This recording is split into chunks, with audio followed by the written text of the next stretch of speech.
तो सुना बतावत है। हाँ तो बतावा।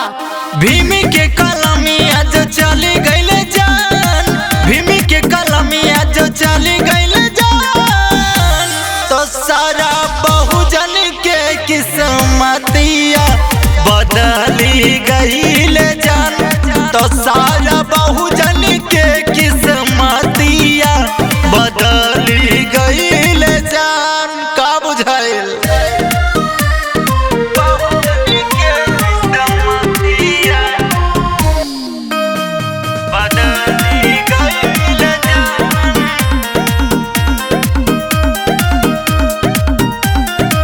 ले हाय गो नीला साड़ी कीन हो, आवत बा साहब जी के जन्मदिन।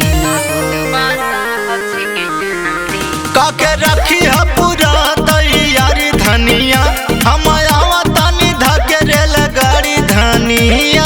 चले वाला के तना जली गईले जान, चले वाला के तना जली गईले जान।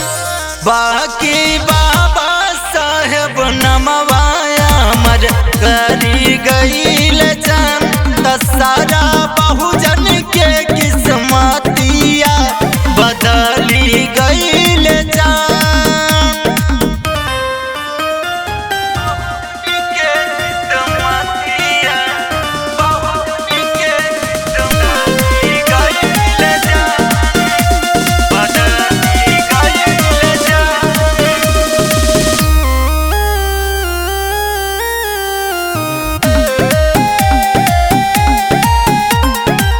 अवध गोविंद मिली खुशियाँ मनावे, बाबा साहब जी के गनवा बजा।